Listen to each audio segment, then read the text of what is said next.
what is your process for, and how does it differ between, or does it, between visual and music?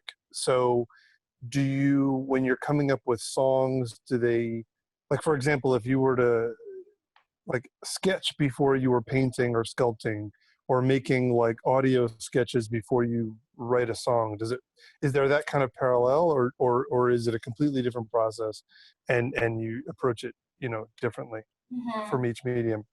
Yeah, I love that question so much.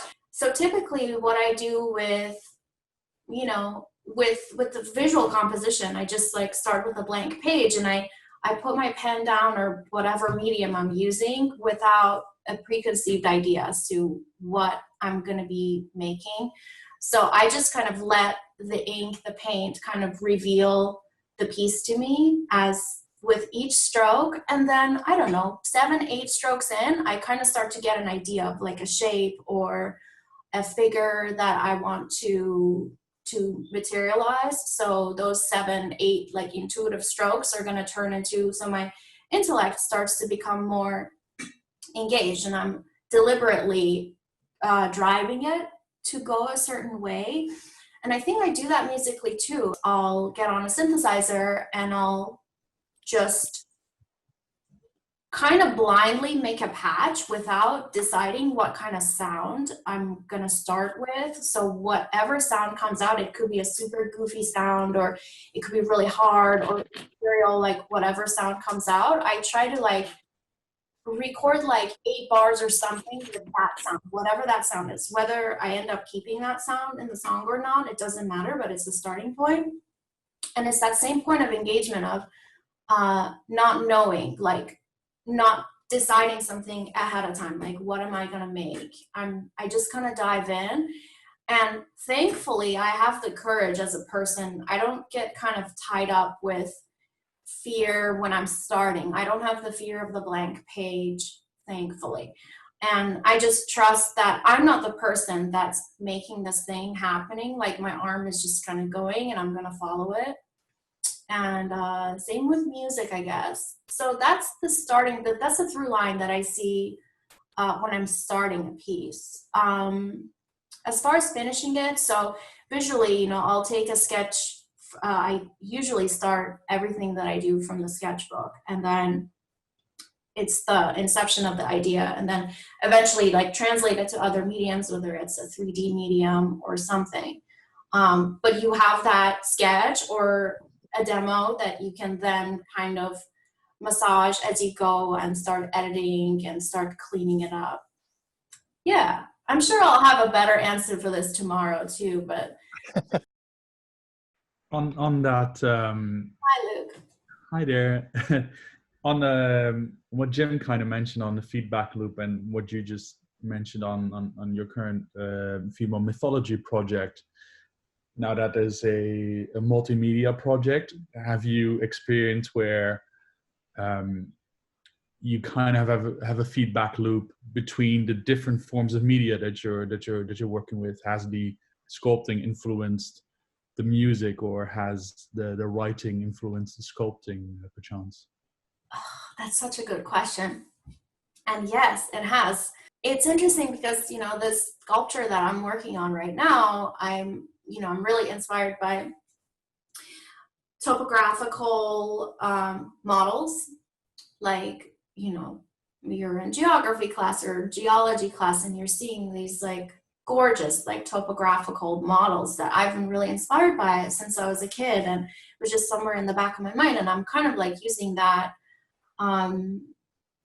that kind of look, incorporating that into the sculptures. And the more I've been working on this sculpture, it was like 2-3 days ago that I had this idea of, okay, so this woman that I'm sculpting, like her body in a sense is a landscape, because because of the topography concept. And I hadn't really thought of that idea as the body as a landscape. You have the hills and you have the crevasses and all of that. And I was thinking, yeah, just the other day, this idea got flagged up in the body as a landscape. And I was thinking, how do I make music that represents that? You know, that's like a theme that's gotten planted. So, you know, it no longer becomes this thing where I dive into a song like I was describing to Jim earlier. It's no longer this thing where you jump into a song and you're like, I'm just going to explore the sound and see what happens.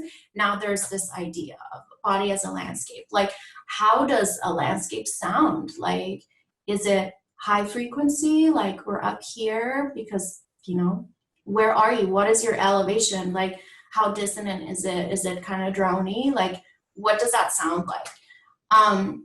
So that's a direct communication that's been between the mediums that is kind of informing how I'm going to approach the sound design.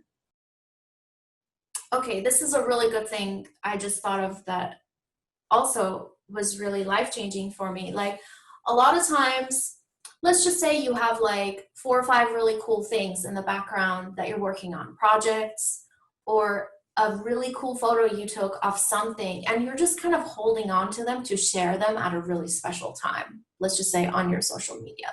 I'm gonna have this like cool photo, this cool post or whatever. So you hold on to it. And then that kind of mentality, you end up holding on to a lot of things that end up never getting posted because you're being precious about them. You're like, okay, well, this is really good. I want to like post this the right way so it gets as much traction as it could. So you're constantly, and then what happens is you kind of go over some plateau where you have emotionally moved on from that thing that you never ended up posting because you've grown as a creative person and you think, oh, this is not that good anymore. The new thing that I'm doing is a lot cooler. You ended up not sharing, and this cycle kind of keeps going. And this same author, Austin Kleon, he mentions this concept of spending it all. Like, these things you are high, like you have, you're in your reserve, like just spend it all, because you are going to have more and more creative things that are just going to come to you. And the more you're like publishing your work and the more you're sharing it, you're kind of making space for new things to come along. You're showing your work, which kind of, as you're documenting it, as you're sharing it with the public, that kind of generates some heat and momentum so that you end up finishing that work faster. You're more likely to finish it faster. You have people who have become invested in you finishing this work. So you end up finishing it, you put it out, and you're done with it, and you've made space for new things and new ideas, and you keep going that way. And it's really lovely to document this stuff and archive it, because it's so easy to like get older one year after another and think, what have I done with my life? Like, this year flew by really quickly and I haven't made anything of myself. I haven't done anything. Like, what is the purpose of all this stuff, you know? But then when you have all this documentation of things you've made, even if it's like a little handwritten letter to a friend, the fact that that's documented, it's these like little whimsical, beautiful things that show, you know, you are living, you're a living, growing person.